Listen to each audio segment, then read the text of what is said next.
हा एका जाती पाती धर्माचा मोर्चा नाहीये, पण तरी सुद्धा मी वारंवार हिंदू मेंढपाळ हिंदू शेतकरी म्हणतोय, कारण काही लोक धर्माच्या नावानं पाठवून हक्काची लढाई मागं पाडते आणि ते धर्माच्या नावानं पाठवून हक्काची लढाई आमची मागं पाडत असन तो आज लट लेके आया कल और कुछ लेके आएंगे। तुम्ही आम्हाला पाठवत असाल जाती धर्माच्या नावानं, कधी नाऱ्याच्या नावानं जर तुम्ही आम्हाला वेगळं करत असाल, एका इकडे मेंढपाळ मरतो, दुसऱ्या इकडे शेतकरी मरतो, तिसऱ्या इकडे आम्ही पाहतोय मच्छीमार आमचा भोई समाज मरत, काम करणारा जगत कुठं? अरे ज्या मुंबई दिल्लीमध्ये मोठ्या मोठ्या बिल्डिंगा बनतं, त्या बिल्डिंगवर आमचा कष्ट करणारा काम करणारा मजूर त्या बिल्डिंगा बांधत असतं, लक्षात ठेव। कोई बिल्डर की ताकत नहीं 14 मंजिल पार करके काम करेगा करके, ये तो हमारा मजदूर की ताकत है जो 14 मंजिल पे जाकर काम करता है और वहां मजूरी मेहनत करके मजूर कमाता है। या देशात तोच मरता है, तोच मरता है।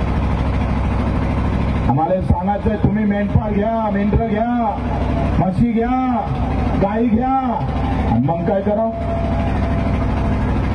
मेंढरं घेतले, गाई घेतल्या, बकऱ्या घेतल्या, कोंबड्या घेतल्या, कलेक्टरने द्या ना 2-3 साल।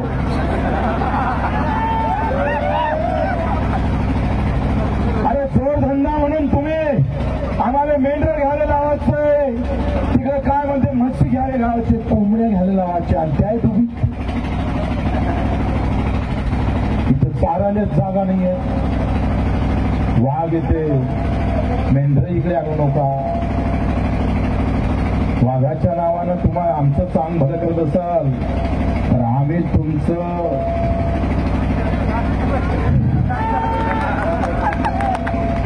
फॉरेस्टवाले तर आम्ही पाहतोय पाय टाकला तर कापू,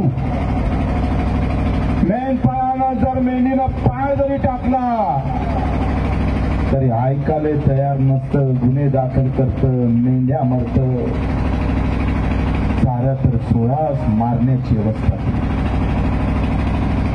एवढ्या मेहनतीनं ते मेंढ्या पोसायचे आणि चाऱ्याची व्यवस्था नाही करायची। मी नेहमीच सांगितलं होतं का कष्टावर आधारित योजना असल्या पाहिजे, जिसकी मेहनत ज्यादा उसका पैसा ज्यादा, उसकी हिस्सेदारी ज्यादा। इथं बगर मेहनतच्या योजना केल्या बटन दाबासाठी सायाले, मेहनती करणाऱ्या माणसाला योजना भेटत नाही, पैसे भेटत नाही। ज्याला 2 पाय नाही, हात नाही, डोळे नाही, अजितराव, देवेंद्रजी, एकनाथजी 4 महिन्यापासून पगार नाही, 4 महिने झाले नाही। अजितदादा म्हणत होते 5 तारखेच्या आज जर अपंगाला जर पगार मानधन भेटला नाही तर वित्त सचिवाचा पगार देणार नाही। का गया वादा अजितदादा? कुठे गेलाय वादा? सभागृहात बोलले तुम्ही, एक भाजपच्या कार्यकर्त्याचा फोन आला तर तुम्ही मेंढपाळासाठी विधानसभेत काय बोललो? मी अर्जुनला सांगितलं, म्हटलं जे बोललो ते टाकून दे, त्या व्हॉट्सअपवरून त्याने दाखव। बच्चूकडू विधानसभेतच याच ताकदीनं ढकलला आहे मेंढपाळासाठी, याच ताकदीनं। धर्म त्याची लढाई नाही, हक्काची लढाई आहे। आज आम्ही पाहतोय शिक्षण वाया जातं, वसतिगृहाचं सांगितलं महादेव जानकर साहेबांना, म्हणजे मेंढर चारता आयुष्य पिढ्या बरबत होतं आणि चारून काय भेटतंय तर आम्ही पाहतोय अंगावर गुन्हे दाखल होत असेल तर ते आम्ही खपवून घेणार नाही। प्रश्न हक्काची लढाई आहे, लक्षात घ्या। हे एका जाती धर्माची लढाई नाहीये। काल परवा आम्ही पाहतोय का अर्जुनने आम्हाला सांगितलं काय अक्कोटचे आणि अंजनगावचे फक्त 5 मिनिटं मेंढर तरले म्हणून अंदर टाकले लोकांना। हे जर मस्ती अशी चालत असाल तर आज फक्त इशारा आहे. आज फक्त आम्ही सांगायला आलो, कायद्यानं जर तुम्ही कायदा म्हणून जर आम्हाला हात लावाल तर मग मेंढी चारणारा लट उद्या आम्ही कायदा हातात घेऊन चालवल्याशिवाय राहणार नाही, हे सांगायला आलं. मित्र, आम्ही पाहता इकडे खरंही नाही, दुसऱ्या इकडे इतर राज्यातले सगळे मेंढपाळ येतात, ठीक आहे आले, पण इथं आमची सोय नाही, बाकीच्याच काय. म्हणजे 70-75 वर्ष झाले आणि साधं मेंढी चारांना जर आम्हाला चराईची व्यवस्था केली नसेल तर तुम्ही दिलं काय आम्हाला? काय दिलं सांगा? अरे आम्ही काय योजना मागून आलो तुम्हाला? आमच्या हक्काचं द्या ना. चारा जो वाया जातो फक्त त्याला हात लावू देत नाही. म्हणजे पूज्य बाबासाहेब आंबेडकरांनी जे लढाई लढली होती 14 तळ्याची, पाणी आहे पण हात लावता येणार नाही. वा, चारा आहे पण चारू देणार नाही, हे कसं काय चालणार आहे? अरे सुकून नष्ट होते पण चारू देत नाही.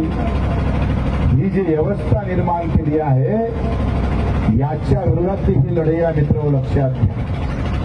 तुम्हाला आम्हाला जाती पाती धर्मात वाटून व्यवस्थित राजकारण या देशामध्ये चालू आहे.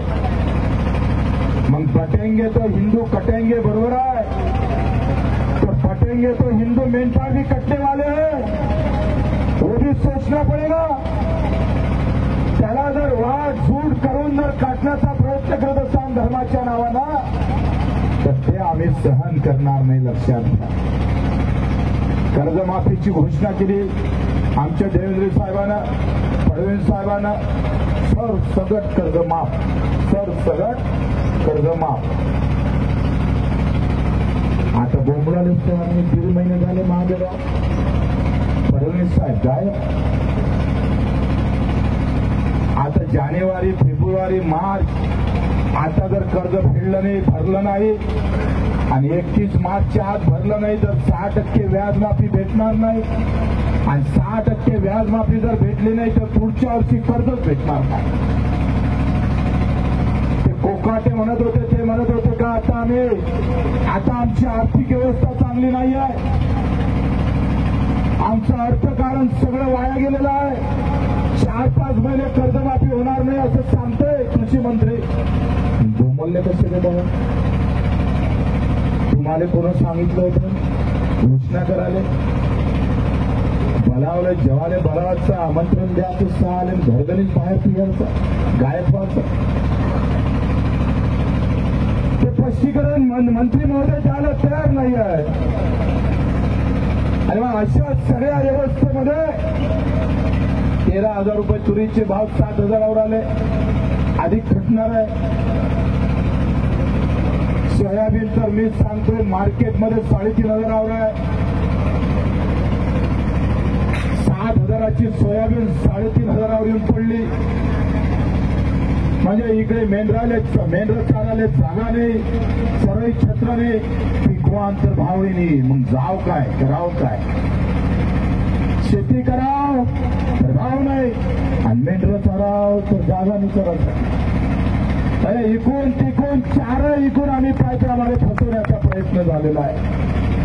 आणि ही लढाई इशारा म्हणून आपण हे आंदोलन काढलेलं आहे. मित्र, महादेवराव जानकर आम्ही पडलो म्हणून त्याला असं वाटतंय की भाई गए काम से.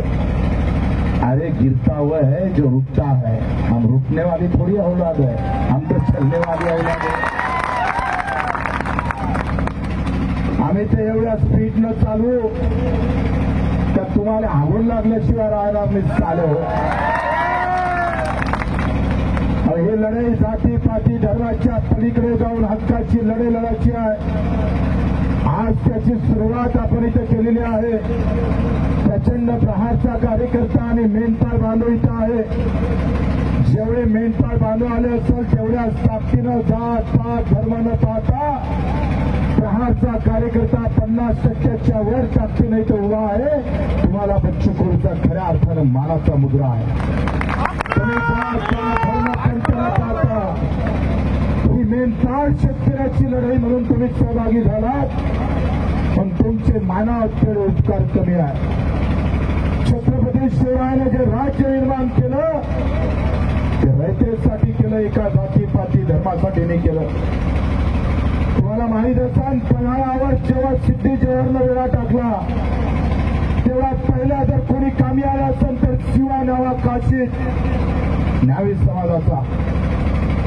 दुसरं बलिदान जर कोणाचं झालं असेल तर ते वीरबाजी प्रभू देशपांडेचं झालं. आणि विशाल गडावर जेव्हा छत्रपती खूट गेले तेव्हा छत्रपतीतल्या नात्यातले लोक तलवार घेऊन छत्रपतीच्या विरोधात उभे होते. मित्र, ही जातीपाती धर्माची लढाई नव्हती, ही हक्काची लढाई होती. आणि ते का विरोधात गेले तर छत्रपतीनं वसूल एक नियम काढला होता की पाटील, देशमुख, देशपांडे, कुलकर्णी जे जे काय वतनदार असाल त्याला शेतकऱ्याचा एक दाना सुद्धा भेटणार नाही, भेटले तर कापल्याशिवाय राहणार नाही. लढाई हक्काची होती. ती लढाईचा सिलसिला चालू राहिला. मल्हारराव होळकर असेल, अहिल्यादेवी होळकर असेल यांनी ही लढाई मित्र अतिशय जिगरीनं तुमच्या आमच्यासाठी सगळ्यांसाठी सगळ्यांच्या हक्कासाठी ही लढाई अतिशय ताकदीनं चालू ठेवली. तुम्ही आम्ही पाहतोय लढले ते एका जातीसाठी नाही, धर्मासाठी नाही, तर तुमच्या अस्तित्वासाठी हक्कासाठी लढले मित्र. आणि म्हणून आपण सर्वांनी या लढाईमध्ये महादेवराव जानकर यांनी सांगितलं, हटकरांनी सांगितलं ही लढाई हक्काची लढाई सुरू करायची आहे. जातीपाती धर्माच्या पलीकडे आमचा हक्क आहे. आणि काय हक्क आहे तर मेंढी असेल तर चाऱ्याचा हक्क नाही, भीक असेल तर भावाचा हक्क नाही. वो चाहे हिंदू रहे या मुसलमान रहे, बौद्ध रहे, तेली रहे का माळी रहे का, तिकडे आमचं बौद्ध असू दे का, धनगर असू दे का, पाटील असू दे का, मराठा असू दे का, कुंभे असू दे का, चामार असू दे, ही हक्काची लढाई लढायची आहे. शेतीला भाव भेटले, मेंढराला जर चरासाठी चारा भेटला, साल्यावर आम्हीच तुम्हाला महिना सुरू करतो एवढी ताकद आहे आमच्या मंडळात. इतकी हिंमत आहे आम्हाला. आणि जातीपाती धर्माच्या नावानं तुम्ही वाटत असाल तर आम्ही म्हटलं पटेंगे तो हिंदू किसान मरने वाला है भैया, किसान जिंदा रहना चाहिए, हमारा मेंढपाळ भी जिंदा रहना चाहिए. आणि ते सांगण्यासाठी, इशारा द्यासाठी ही आंदोलनाची आम्ही सुरुवात केली आहे मित्र. आम्ही जातीपाती धर्माचं कधी बोलत नाही, पण हक्काच्या लढाईसाठी बच्चूकडून मेला तरी 72 ही लढाई और ताकद से लढने वाले. 350 गुन्हे आहेत, 350 असे थोडे 2-3 4 ज्या जिल्ह्यात गेलो तिथे तिथे. तर आज थोडंसं पहिल्यांदा पिंपाळ बांधव थोडंसं पहिल्यांदाच सहभागी झाले, नाही तर हे कटगरा गिटगरा तर पार उठून टाकले असते. पुलिस वाले हमको क्या पुरने वाले हैं, लेकिन हमारा दिल अभी बैठा नहीं है. पहली बार है, थोड़ी प्रेम की भाषा बता देंगे, और दूसरे बार आएंगे ना हटा सावन की घटा उखाड़ के फेंक देंगे. जितनी गोलियां उतनी चला देना सीने पर, उतनी ताकत से हम खड़े रहेंगे आपके सामने. हम डरने वाले नहीं है. माझ्या मायनं म्हटलं होतं 350 झाले का म्हणे, फक्त 1000च करायला पाहिजे होते म्हणे. त्या मायचा पुत्र आहे बच्चूकडून. 4 गुन्ह्यामध्ये 10 वर 2-2, 3-3, 1-1 वर्षाची सजा है. अगर नई अपील में जाते तो जेल में रहते थे. हम परवाह नहीं करते, हम किसान और मजदूर के लिए खड़े हैं. आणि मग हे गटगरे गिटगरे आम्हाला शोभत नाही. कितीकदा तोडले आम्ही, याला माहित नाही. पण आम्ही पोलीस वाले भाऊ, आम्ही शांत चालू आहे. तुम बोलेंगे तुम्हारे बंदूक में ज्यादा बोले तो तू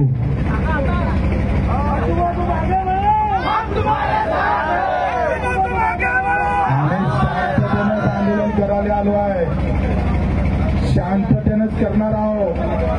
गणेश नाईक साहेबांचा फोन आला आणि मी एका हप्त्याच्या आत मीटिंग लावतो, मेंढपाळांना चराईची व्यवस्था केल्याशिवाय राहणार नाही असं आश्वासन त्यांनी दिलं आपल्याला.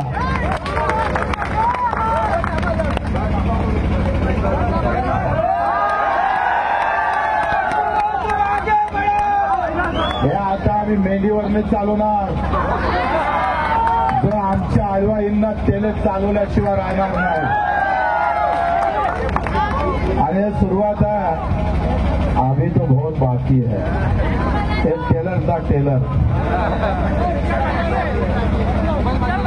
अभी थोड़ा संभाल के रहना भैया. फिर से जब आएंगे ना तो वापस नहीं जाने वाले हैं. म्हणून सगळ्यांची तयारी, जे जे काही इथं आले असेल मित्र, त्या सर्वांचं फॉरेस्टवाल्याला सांगतोय, आमच्या मेंढपाळाला विनाकारण जर त्रास दिला तर बच्चूकडून लढ घेऊन आल्याशिवाय राहणार नाही. आपल्या सर्वांचं आभार मानतो. मी थोडा अंदरून येतो, सरळ वागले तर बरे, नाही तर मग अंदर घुसू आपण. तुम्ही थांबणार आहे ना? धन्यवाद. कर्ज भरलं नाही तर 6% व्याजमाफी तुम्हाला भेटणार नाही. आणि ते जर भेटले नाही तर पुढच्या वर्षी शेतकऱ्याला कर्जच घेता येणार नाही अशी अवस्था आहे. म्हणजे तातडीनं त्याचं स्पष्टीकरण. आता ते पहिले पाहू ना. आता माझं काय मत आहे, हा पहिला मोर्चा आहे. आगे आगे देखेंगे क्या करता है.